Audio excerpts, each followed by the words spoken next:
Now, I'm just going to check your blood pressure again, Mrs. Slotnick, and your pulse. And then we're just about ready to let you get off to sleep. And while I'm doing this, I want you to do some of that nice deep breathing that you were doing before. Helen Slotnick is a mother of 3. She's 50 years old and lives in Randolph, Massachusetts. She's about to have her gallbladder removed. She's healthy, and the chances of surviving the operation are extremely high. That's great. And you're going to find that you're going to gradually get a little bit more sleepy because I've given you some tranquilizer in your intravenous. And when I give you the Panthenol, I'll let you know.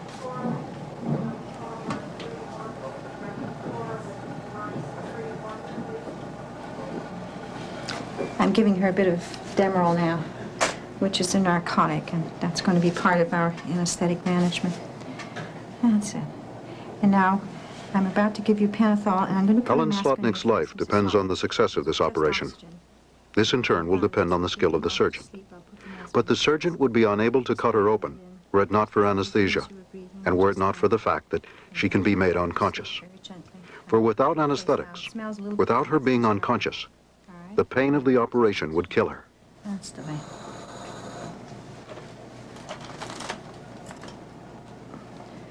All right. Now, just take some nice, easy breaths. During an operation, we tend to think that it's the surgeon who takes the patient's life in his hands. But the surgeon is responsible only for that part of the patient's body that's diseased. It is the anesthesiologist, here Dr. Susan Larmont, who's responsible literally for keeping the patient alive. Nice, big breath. That's the way. You're doing just fine. When you wake up, you'll be in the recovery room. There's going to be a plastic oxygen mask on your face. And you're going to take some of these same big breaths that you're taking now. Everything's going to turn out all right. Dr. Larmont is giving Helen Slotnick drugs that will prevent any pain from reaching her consciousness. In addition, she's giving her muscle-relaxing drugs. In the operation, she'll be unable to move a single muscle. Once she's asleep, the anesthesiologist has to breathe for her, and so will become her link between life and death.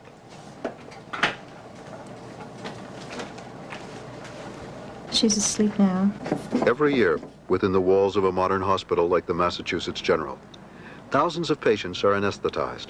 It's an achievement of science we take for granted. But only 130 years ago, there was no anesthesia. How then has it come about? Who discovered the strange sleep of anesthesia? The purpose of this film is to answer these questions. But first, let's go back to the original wing of the Massachusetts General, to the days before anesthesia. The year is 1840.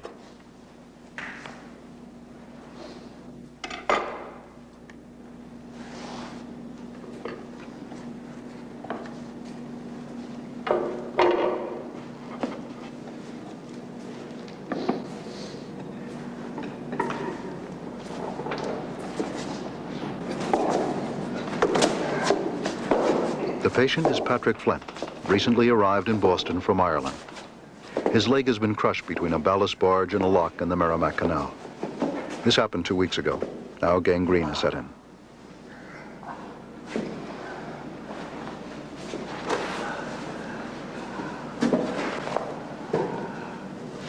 The surgeon is John Collins Warren.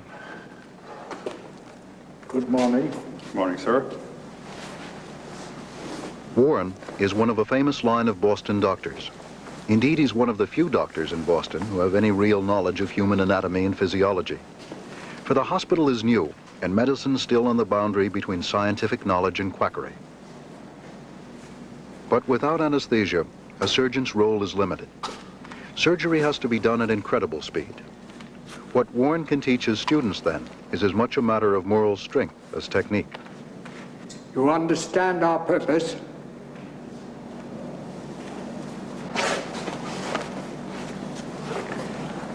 Mr. Flint, will you have your leg off, or will you not have your leg off?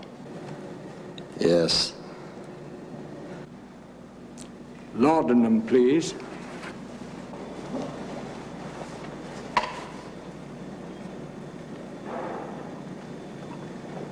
Laudanum is a mixture of opium and wine. Good. It may make the patient drowsy, but it will do little to remove the pain. Make fast.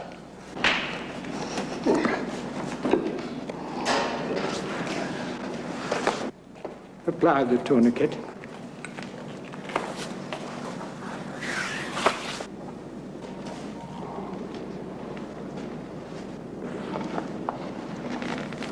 Good. Knife, please. Time me, please.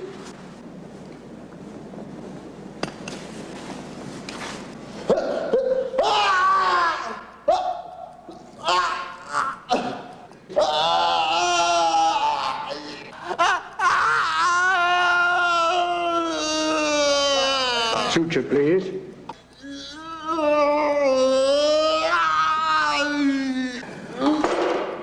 Saw, please. In reaction to the pain, the blood that normally serves the brain rushes to Flint's leg, and he becomes unconscious. This is known as shock. If shock continues and the operation is not completed soon, the patient's brain will not have enough blood, and his heart will stop pumping.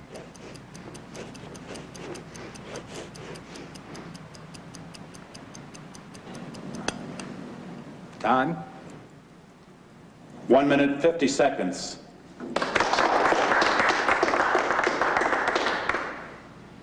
Time is of the essence. Would for Mr. Flint that it could have been done more quickly.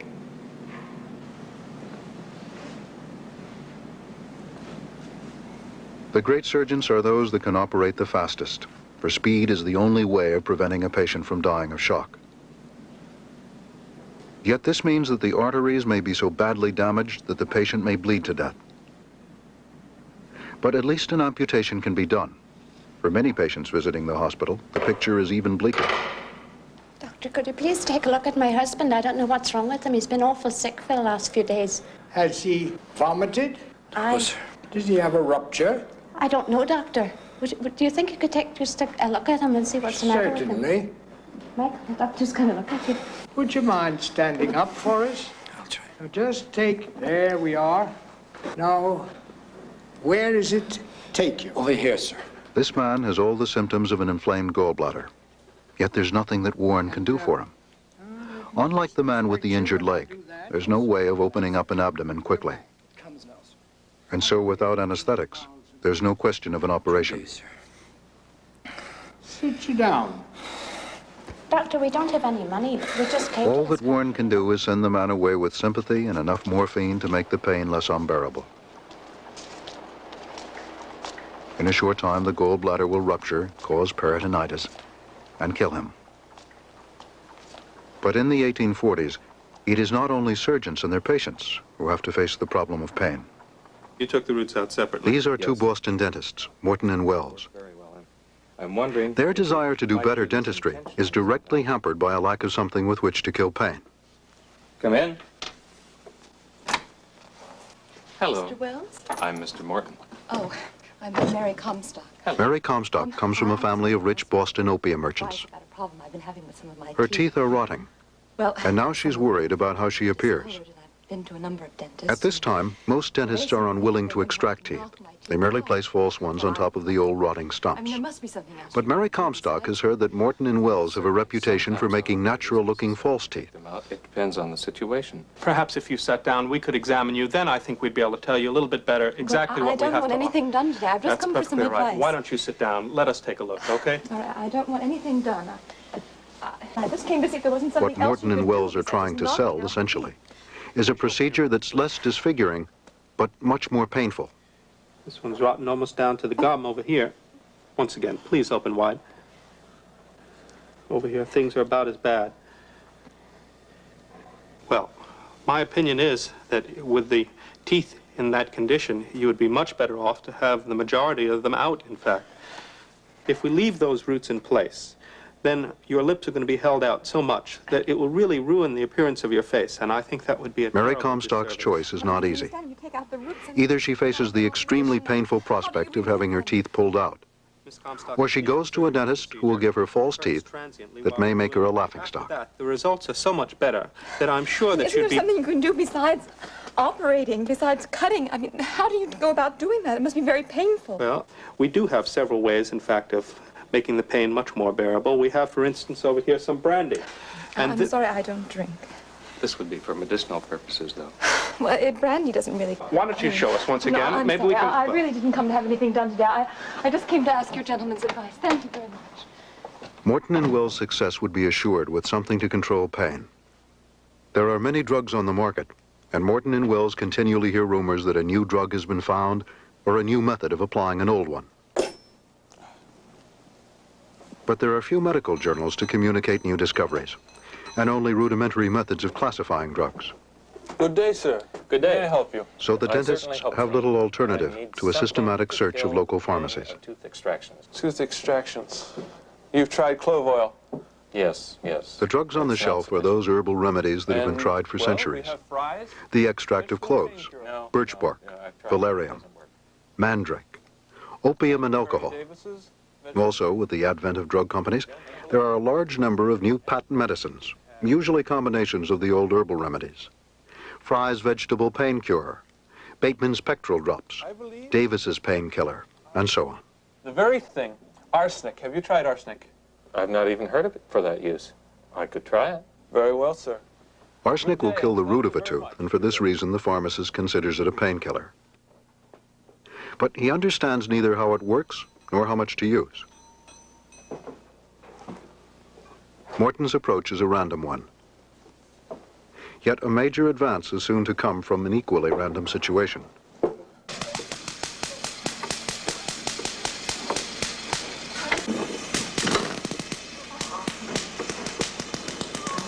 And so we see how this mysterious fluid electricity collected by Benjamin Franklin of our own country. This popular science lecture is being given in Hartford on December 10th, 1844. Attended by Horace Wells, given by Professor Colton, a professorship he's conferred on himself. Cause my muscles to jerk, my hair to stand on end. There's no question but what it must be a vital principle, and yet this is what descends from the heavens in the form of lightning, as here you see. The 1840s are a period of great invention, and there's wide popular interest in science, in particular in two different recent discoveries, those of electricity and the gases of the atmosphere. Surrounding us is a veritable ocean of air, which we inspire and exhale, inspire and breathe out. And in this air there are many gases. Mr. Priestley of England found one of these gases, oxygen. I have studied his work.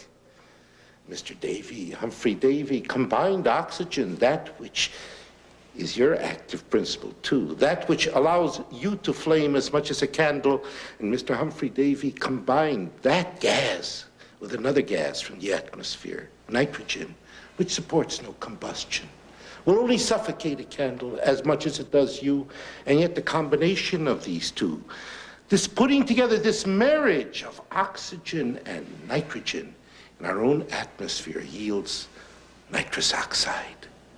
Nitrous oxide, colorless, odorless. Rather than my description, is there a volunteer?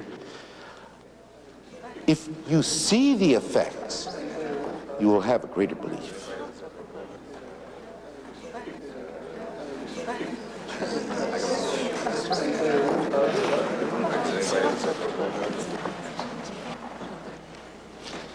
Now, sir, let me start with you.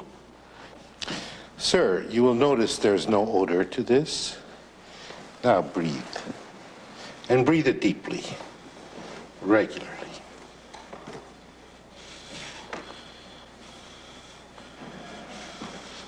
How do you feel, sir?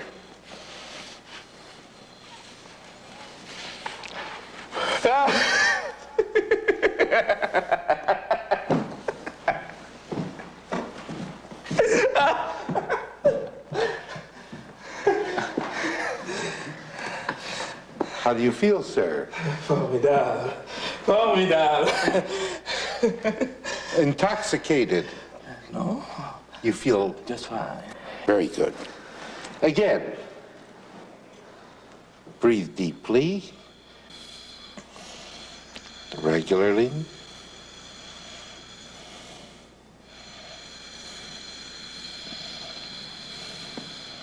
And how do you feel, sir?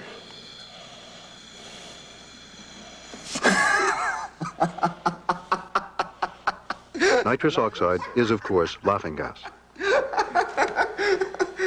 Breathe slowly and deeply. One of the hazards of laughing gas is that it can have a quite different effect on different people. And how are you feeling, sir? How do you feel, sir? How do you feel? What are you laughing at? What are you laughing at? What are you laughing at?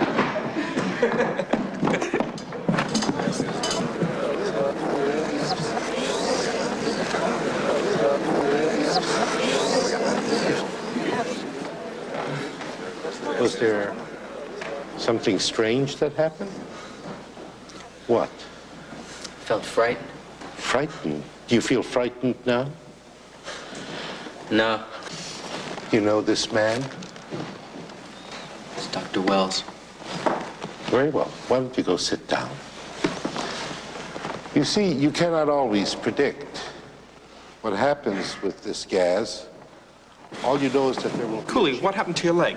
...time good humored, and yet you saw here... God. Didn't you feel that? No, I didn't feel Wells observes that he felt no pain with his wounded leg. He asked Professor Colton to come to his house the next day.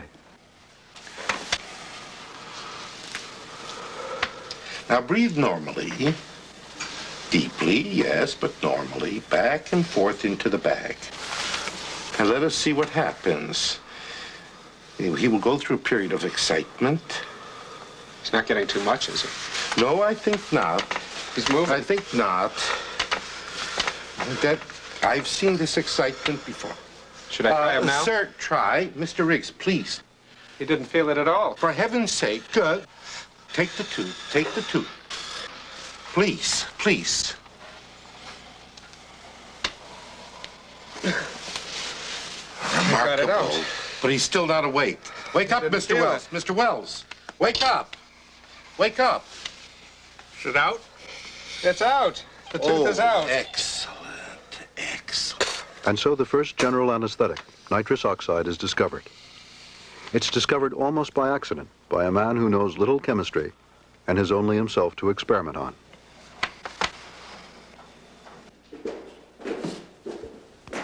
But to spread his discovery, Wells has to cross another bridge. He has to persuade the medical establishment that it will work. I'm William Morton. Perhaps you remember me from your classes last year. Yes, indeed. I'd like you to meet a colleague of mine, Horace Wells from Connecticut. How do you do, sir? Good morning. On Wells's side is the fact that Morton has studied as a student of Warren, and so can get him an introduction. Well, recently in my practice as a dentist in Hartford, Connecticut, I have started using a gaseous agent known popularly as laughing gas, but there's a lot against him. Warren knows about nitrous oxide. 20 years before, a whole branch of medicine, pneumatic medicine, has been built up around breathing the new gases, oxygen, nitrogen, and nitrous oxide. Now this is denounced as quackery. In addition to this, wild claims about anesthesia are not uncommon. You realize, of course, that many have come with comparable claims. Well, perhaps if we demonstrated it, perhaps that would And help. so, with a certain amount of diffidence, Warren agrees that Wells should demonstrate nitrous oxide to his class later that day. Gentlemen, your professor has been very kind to me in letting me come before you today. I happen to be a practitioner of dentistry in the Hartford area. To these upper-class medical students, And Wells, you know, in our as a profession, dentist, as is in a mere yours, tradesman. we To compare their profession with his is hardly the best way to reduce their skepticism. recently come to my attention that a substance that you may be familiar with by the name of laughing gas, it's also known as nitrous oxide. In New England, the stern standards of Puritanism are on the decline. Many of the students have attended secret laughing gas parties. For Wells to suggest that there might be a serious use for the gas only increases their disdain. Nitrous oxide. And not only did I suffer no ill effects, but also I found the whole thing entirely painless. So what I hope we would do today is if we could have a volunteer from one of the students, perhaps we could demonstrate the use of nitrous oxide. Could we have a volunteer?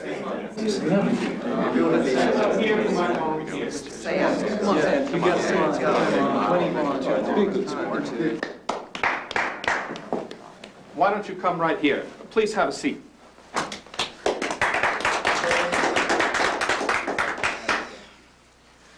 Can you tell me which tooth it is that's bothering you? It's the one right behind my canine. This one here? Okay, fine. Now, just try and sit straight in the chair. Okay. And what I want you to do is to breathe in and out through this spigot, just through your mouth. And you will notice after a few seconds that you are perhaps getting lightheaded, and then you'll be rendered insensitive to pain.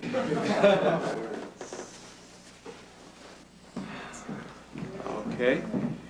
Now, in a few minutes, you ought to start feeling lightheaded. And I just want you to continue breathing nice and deeply. Okay. Nice and deeply. Nice and deeply, please. Okay. Oh.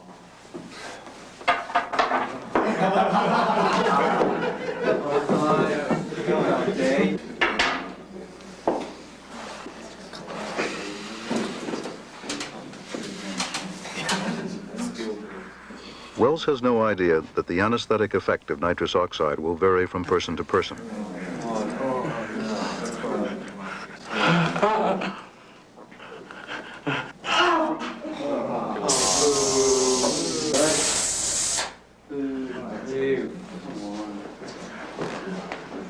The demonstration fails. Wells is humiliated, and surgery continues without the benefit of anesthesia. But Morton continues to look for an anesthetic. He experiments with ether, a chemical discovered 300 years ago. At first, he meets with minimal success.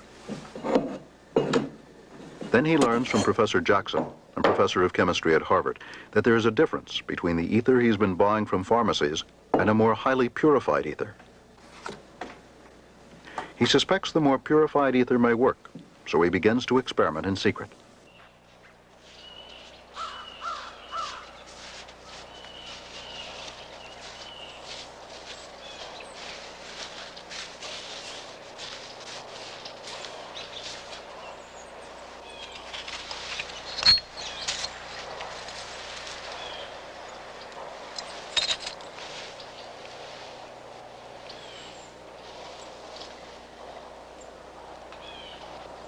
Good boy. Good boy. No. No, don't. Good dog. That's a dog. Good.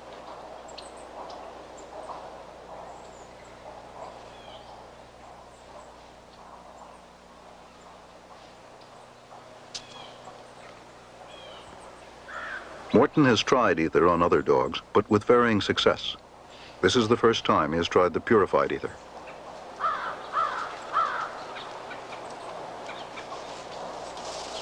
Telly. Telly. You're alive, Telly. Good. The dog is Morton's own family dog. Like Wells with nitrous oxide, he has little idea what the correct dosage for ether should be. Morton is an ambitious man who has recently begun to make money from his practice. He sees great commercial possibilities should ether work as an anesthetic.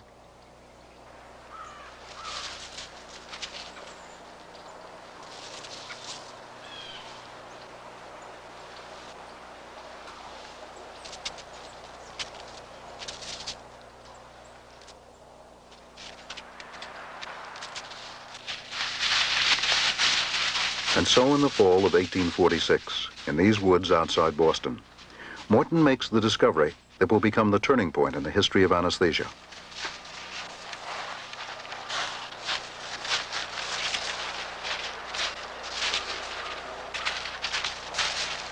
But Morton still has to persuade the medical profession that ether will work as an anesthetic.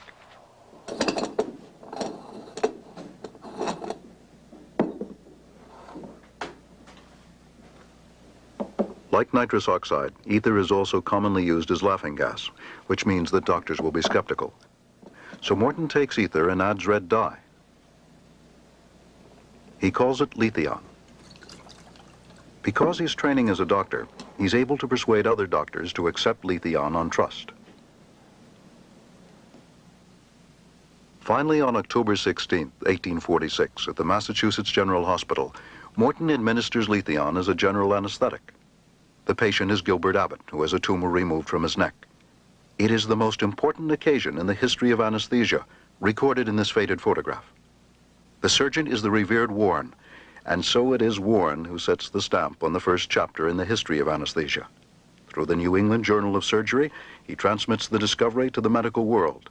It is hailed as successful and widely used in surgery in the great medical centers of London, Paris, and Berlin. But it is to Edinburgh, in Scotland, that the story now moves. No. Oh. Lady Delgenny, a Scottish aristocrat, is in labor with her second child. The first died after a labor of 3 days. Her husband has been told that if this happens again, they will have to sleep separately if they are not to endanger her life. Unlike most people, Lord and Lady Delgenny can afford a doctor. Indeed, living in Edinburgh, they can obtain the services of the best. James Young Simpson, one of the leading obstetricians of the time.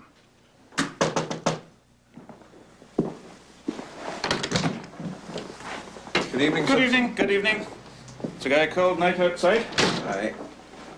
And how is her ladyship? Simpson is in many ways a pioneer. He has already started using forceps in childbirth, previously thought an indelicate practice for a male doctor.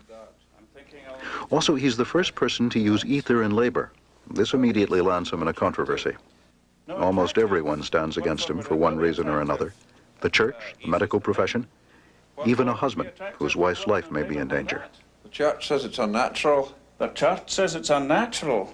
It's no more unnatural to relieve the anguish of childbirth than to go 30 miles an hour in a railway train, surely? Well, But Simpson is quite capable of dealing with the controversy in his own terms. God's will. God's will or not, you well remember what happened last time. 3 days in labour and a dead child. I'll not be responsible for that. All right, my dear. For a woman with a small pelvis, childbirth can be so exhausting that she's barely able to survive. Right now, lassie. How are you feeling? How often are they coming now? No. It's been a little bit hard, I know. But with the pain relieved by ether, there's at least a chance that Lady Delgenny will have the strength to face the last stages of labor. Just lift up your gown a minute while I examine your abdomen. That's the way. That's very good. Uh-huh. Aye. Uh-huh. Yes. Yes. Uh-huh. All right now. I'm going to take a little listen to the bairn. Yes. That's good. The baby sounds fine. You're having another very, very bad pain now, aren't you? I'm going to let you breathe some of this ether now. You may not have tried this before, but it smells a bit funny, and it might just possibly make you cough and splutter a bit. It might make you a wee bit nauseous, too. Now, I want you to just breathe away. Just quite normally. That's all right. That's all right. The ether does that. It's irritating. Just breathe away. You'll soon feel better. All right, now. Easy does it, lassie. Easy does it. Okay. Take a deep breath now. Deep breath. That's it. Now. That's fine. One more deep breath. That's the way. All right. Good. Simpson is using ether not as an anesthetic, but as an analgesic, not for stopping pain, but for reducing it. In doing so, he's acting in a scientific manner. He's taking an invention, and instead of being satisfied with it, immediately looks for a new application. I'll give you a bit more of the ether, and we'll get you comfortable in no time. But ether has its problems, particularly when used in childbirth. It can cause nausea so severe that a person can suffocate. You want the basin?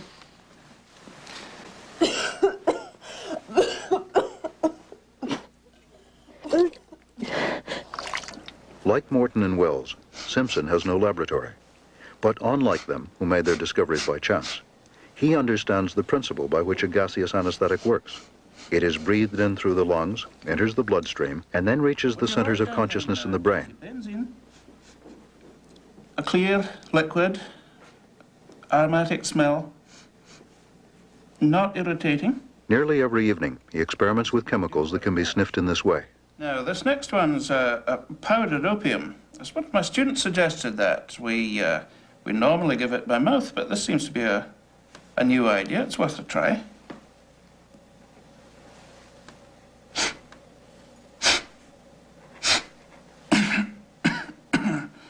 Aye, that's certainly an irritating sort of thing.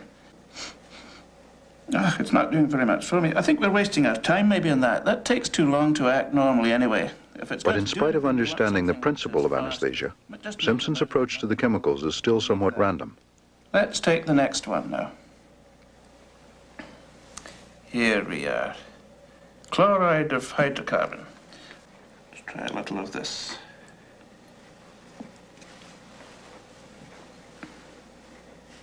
It's an oily sort of liquid, all right. No wonder they call it the Dutch oil.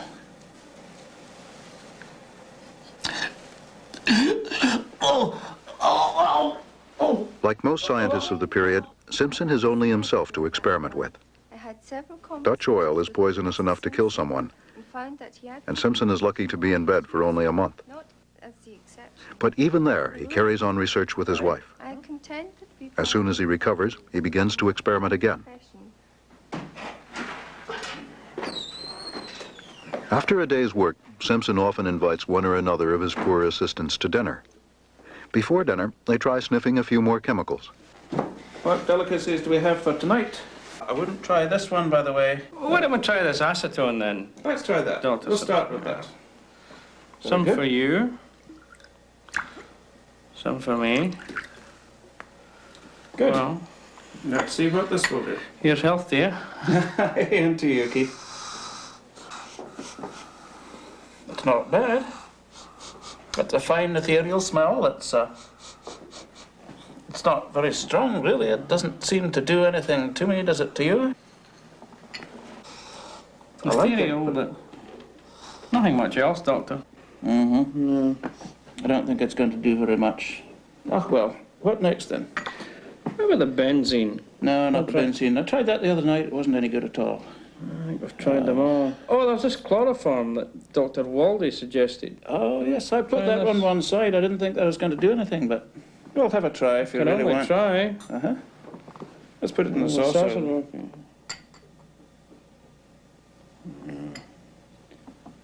Well,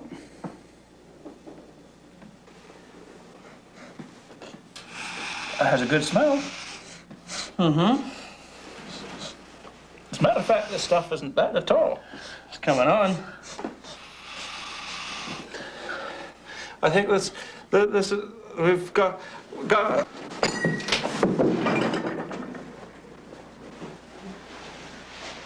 Oh, James, whatever's happened?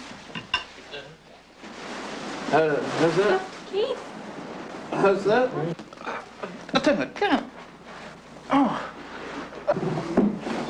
Oh, my, that certainly did something. You sure of that? Oh. I think we've found it. I think we have. I think we've really found it. What did you try? Draw up your chair, dear. Come along. Let's try this again. We were just trying this one here. This is the chloroform. The date is November the 4th, 1847. Are you sure it's safe, James? Of course it is. Of course it is, Jessie. We're Only a year after Morton's ether, another major anesthetic is being discovered. Cautiously this time. Now. All right. You see, that's perfectly good.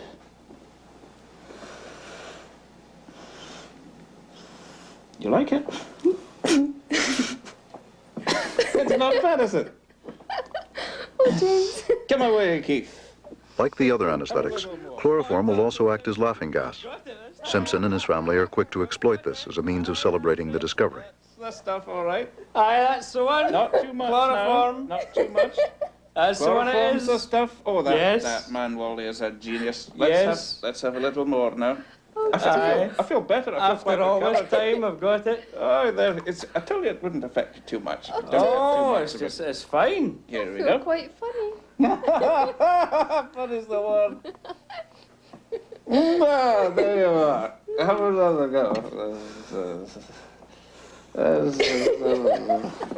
go? Yes, this is the one. Within a few weeks, chloroform is being widely used. It is denser than ether and so easier to carry. Here in the bag of Mr. Megison, an untrained country doctor near Newcastle in England. Hello, Annie. Hello. What is it this time? It's me too.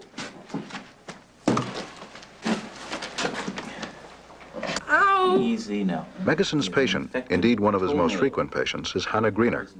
She lives alone with her father, farming 2 acres of rough ground. I'll have to operate. A week before, she stubbed her toe while clearing stones from their field. It has become infected, and the toenail needs removing. I want chloroform then. All right.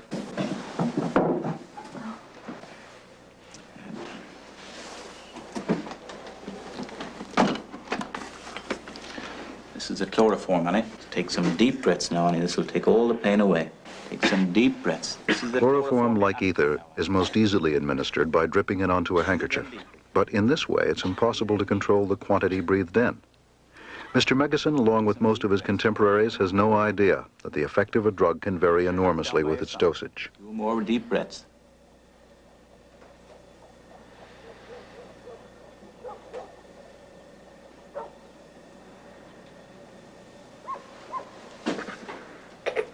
For Mr. Megison, whose meager earnings depend on the number of cases he can see in a day, chloroform has a particular advantage.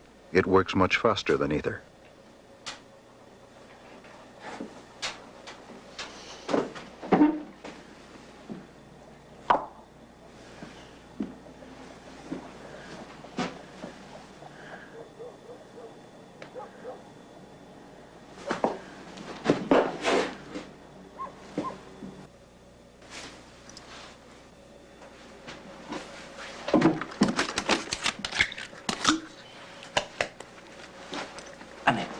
Annie, get over here.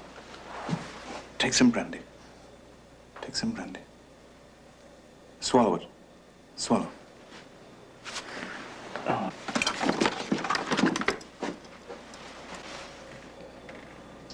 Annie?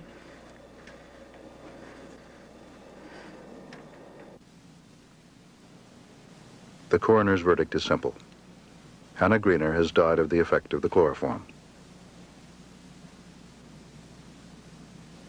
But Simpson immediately takes issue through the medical journals. Simpson claims the girl has choked and the brandy has drowned her. He may well be right. We shall never know. The girl's death casts a shadow over the development of anesthetics, and this is not the only shadow. On Friday, January 21st, 1848, Horace Wills, the pioneer of nitrous oxide, is jailed for throwing acid at a prostitute in New York. He has continued to experiment with anesthetics and has become addicted to chloroform.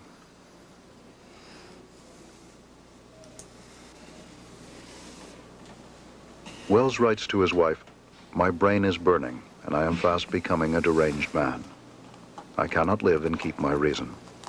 My dear wife and child, if I were to live, I should become a maniac."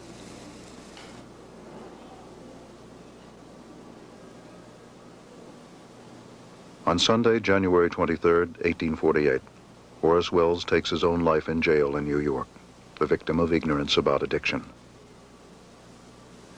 Ironically, as the century moves on, nitrous oxide becomes the most widely used anesthetic of all.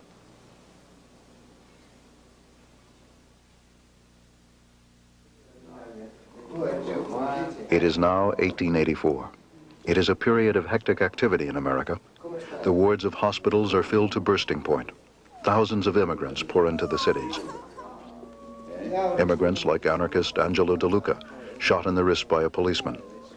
Or his fellow countryman Luigi Longinetti, admitted with a rupture 4 days after his arrival on the pier in New York.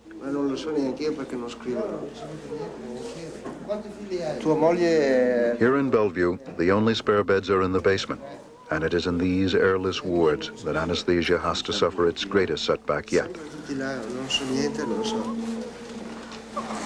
The patient, Dr. Jackson, is a young immigrant woman who's complained of severe pain in her abdomen. We had trouble finding somebody who would talk to her, but we thought, nonetheless, that this was possibly a situation where surgery might be of help. Marcia Gorky has been working 72 hours a week to support her parents. Now she's admitted to the hospital with acute appendicitis. A very inflammatory process, wouldn't you agree with me? Before anesthesia, this would have killed her. But now operations can be done on many parts of the body. Then a few days after the operations, the patients die of infection. Lymphatic abscess, you know. That's a reasonable suggestion, Doctor. I've seen at least 20 years before, the great European scientists Semmelweis and Pasteur have discovered germs and bacteria. But germs and bacteria are invisible. The older generation of doctors refuses to believe they exist. The result is a conflict with the younger, more scientific generation of doctors. One of these is an assistant surgeon, William Halstead. Halstead has his own wash basin installed in the operating room. Nature has provided us some excellent anatomical landmarks. Chloroform. By now, there are a large number of anesthetic inhalers on the market. With these, the dose can be safely regulated. Thank you. Get the instruments. Now, I should make this incision in the right lateral rectus muscle. Dr. Jackson, your hands.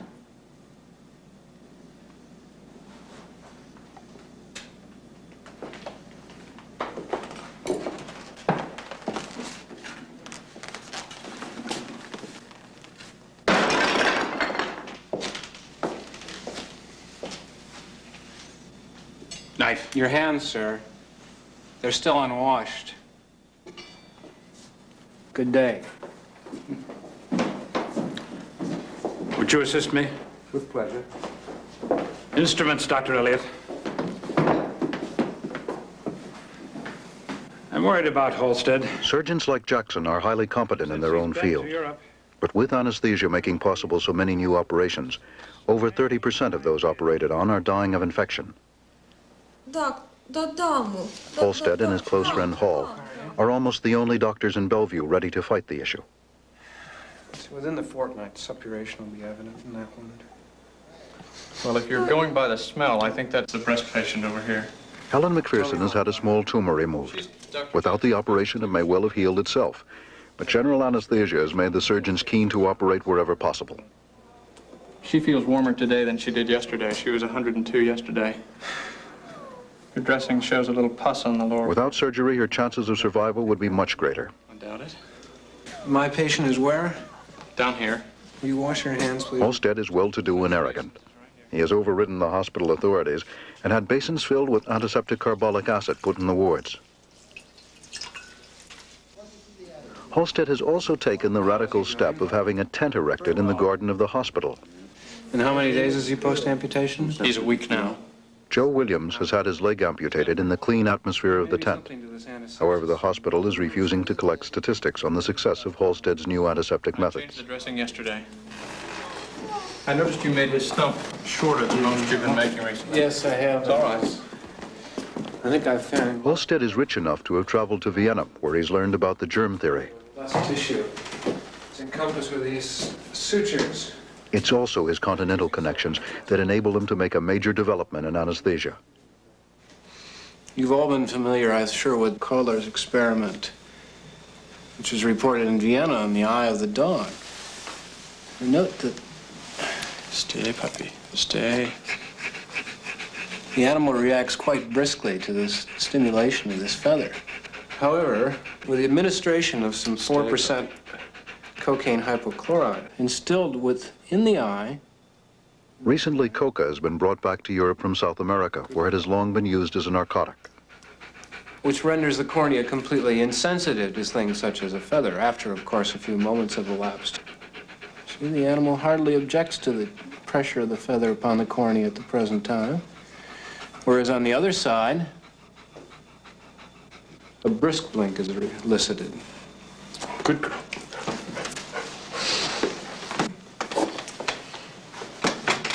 Dr. Hall and I have actually on our own extended a little of Kohler's principle and have been applying some of this cocaine on our tongues We've been quite interested in the effects. Even as a young doctor, Holstead has a reputation of being strict and demanding with his students. Yet they compete to come to his expensive tutorials. Why don't you stick your tongue out for me? Try to hold it there.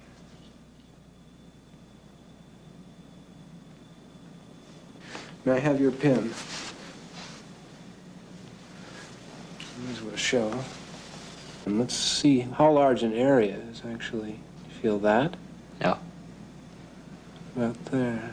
The student feels pain least at the central point where the cocaine has been dropped. Stick your tongue out again. About there. Yeah. There? Slightly again. What about there? Yeah. There appears to be some decremental... Cocaine will work as a local anesthetic on the tongue or eye because they are not covered by an outer layer of skin. What nerve would you say we should select? So far, this is a repetition of experiments done by Kohler and Freud. Now Holstead suggests taking it a step further. He suggests blocking a nerve with anesthesia. If the nerve is blocked, this should prevent pain in the part of the body served by the nerve. Here, as you suggested. But to block a nerve, he must get below the skin. And block it, say, at the mid portion of the arm, here. Dr. Hall has recently acquired a Pavez syringe, the forerunner to the modern hypodermic needle. It is the combination of this technological development of medicine with cocaine that makes the first experiments on nerve block or regional anesthesia possible. How much is it recommended? 1.5 minims. Would you undo your cufflink, please? We'll select the site as we indicated on the atlas at the mid portion of the forearm, as we demonstrated. Precisely, you felt that? Yeah. There's quite a sharp pain. Then we must be in the nerve. Where was the pain? Well, right at the point of the injection. And then it followed very quickly. Down into the hand? Yeah, into the palm of my hand, the left portion. We'll put 1.5 minims here. To do this correctly requires injecting to within a millimeter. It's Holstead's German training that makes him a good enough anatomist to do this. Well, there's more numbing that ranges from about here to about my wrist. If the ulnar nerve has been blocked, sensation should be lost in the little finger and that part of the third finger served by the nerve. Do you feel that? No, there's nothing there. That? No, nothing there. About that? Yeah. That? No. That? Yes, sir. That? Yes. Yes. And that? Yes. And that? Yes. But not there? No. Nor there? No. Nor there. So it would appear that the hypothesis is correct. By precisely placing 1.5 minims of cocaine here upon the nerve, we have abolished sensation here in the hand. It is in this room in the cold winter of 1884 that Holstead pioneers regional or nerve block anesthesia. It is a major step forward in anesthesia and has advantages both in small operations and in making recovery much less unpleasant. It puts Holstead in constant demand. It's 5 o'clock in the morning. Holstead is returning from an emergency case. He seems to have a limitless quantity of energy and works at 4 New York hospitals. Now Holstead is about to settle down to a long academic paper on regional anesthesia for the New York Medical Journal.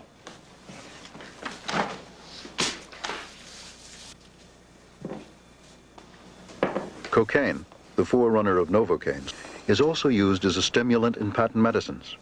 Holstead and his medical colleagues, by injecting it, get an even stronger effect, enabling them to go for days on end without sleep.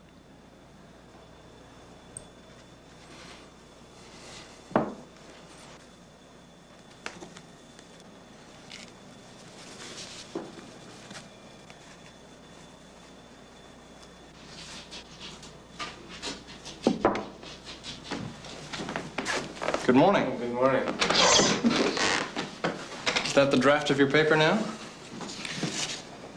Yes, I think the editor wants it sometime later this week. I worked on it some last night after we finished that strangulated hernia. Neither indifferent as to which of how many possibilities may best explain, nor yet This makes no sense at all to me. To you, it makes no sense? You do read the King's English, do you not? Read it again. When surgeons have, and that so many quite without discontent could have exhibited scarcely any interest in what as a local anesthetic had been supposed, if not declared by most, so very sure to prove, especially to them, attractive, still I do not think that all this circumstance wants or some sense of obligation to rescue fragmentary reputation for surgeons rather than the belief or opportunity instead for assisting others to an appreciable extent inclines me several years ago, to which on the subject in hand, the greater part of a somewhat comprehensive paper, which poor health has disinclined me to complete.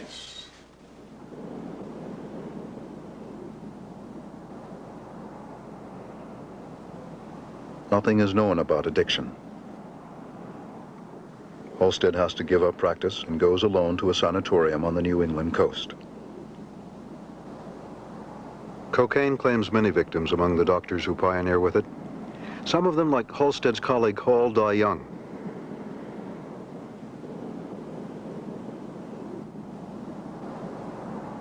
Halstead at least survives and becomes the first professor of surgery at the new Johns Hopkins University.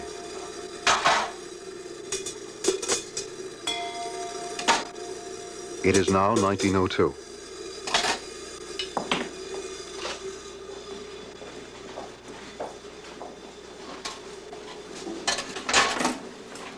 William Kelly is a teller in the Baltimore Bank. But for 6 months, he's been unable to work. He's hyperthyroid, and this has made him too nervous to handle large sums of money. Good morning, Mr. Kelly.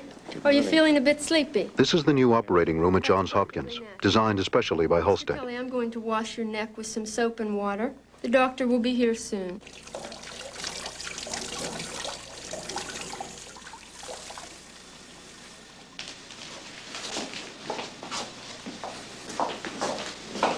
Good morning, Dr. Halstead. Good morning. I trust you're well this morning. Yes. Good morning. Good morning, Doctor. How are you, sir? Fine. Very good. Shall we commence then? Anesthetic? Good morning, Doctor. Morning, Dr. Halstead.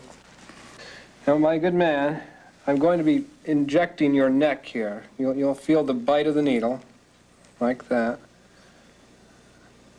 Then you'll feel the anesthetic. A danger in thyroid operations is that the vocal system will be damaged. Do you have my stitch for the drape? As might be expected with a man who still sends his shirts to Paris to be laundered, Halstead is as precise and formal as ever. Very well. The knife, please. Now, sir, you let me know if you feel the least discomfort, shall you? Yes. Make my incision. This 1 finger breadth above the collar. Artery forceps, please. Now that I've split the sterno, which muscle? The sternohyoid. Before anesthesia, surgeons were limited by the speed in which they had to operate. But Halstead now develops a technique which involves operating slowly and meticulously. Sternothyroid, which I shall similarly reflect. Sir. You have my retractor? Yes, sir. Okay. Which I shall reflect there. Are you feeling any discomfort? No. Sponge, please. Halstead is the first American surgeon to take full advantage of the time that anesthesia buys. By taking care not to damage the tissues, his new clinic achieves an incredibly high rate of success. He gains the reputation as the father of American surgery, and also as a great teacher in his own stern fashion. It is only with the recent advances of Coker and his clinic that we've been able to operate with some success upon the thyroid. Dissecting scissors, please. Not that instrument, please. Dissecting scissors. I'm sorry, Dr. Halstead.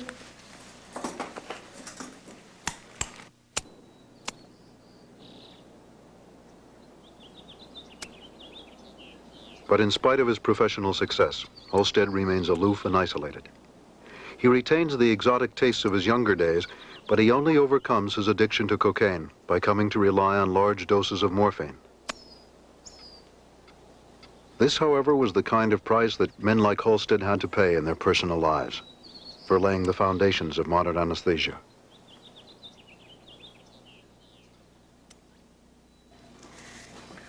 Well, I think that she's going to be relieved of her complaint. Well, that's good. What kind of anesthesia did you use? I haven't been listening. Well, I put it off to sleep with pentothal and then nitrous. In Halstead's time, surgeons were their own anesthesiologists. Now, with greater and greater control possible over the patient's body, the anesthesiologist has emerged to be the surgeon's equal. Instead of being given one large dose, the patient is now continually anesthetized, and the anesthesiologist keeps a constant check on her level of consciousness, her blood pressure, temperature, breathing, and so on. Partly, this is done by electronic monitors, but essentially the skill of an anesthesiologist is to have the sensitivity to feel and predict the condition of the patient in a state never far from death. Try out, but we never had any more. An experienced anesthesiologist can tell a great deal from small details. A glance at the patient's pupil, or the touch of her skin. Yeah, that's right. Can you open your eyes yet? Hi. Anesthesia in this century has seen thousands of new anesthetic drugs developed by chemists. All went well. I'll take you to recovery room now, all right? These are improvements, but ironically, for all this research, science has been unable to discover exactly how anesthetics work. Exactly how it is that the pain of surgery is prevented from reaching the centers of consciousness. Take some nice big breaths, Helens. Big breath. Essentially, anesthesia is still dependent on the discoveries of Morton, Wells, Simpson, Halsted, and their 19th century colleagues. The discoveries that a range of chemicals can produce this strange sleep. Man's power against pain. Can you open your eyes, Helen? That's a girl. Hi. You're just waking up. We'll be in the recovery room, and you'll be there for a short while, then we'll take you back to your room. The operation's all finished and all went well. Can you hear that? Good. Good girl. Yes? All went very well.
NOVA is made possible by grants from the Carnegie Corporation of New York, the Corporation for Public Broadcasting, the National Science Foundation, the Polaroid Corporation.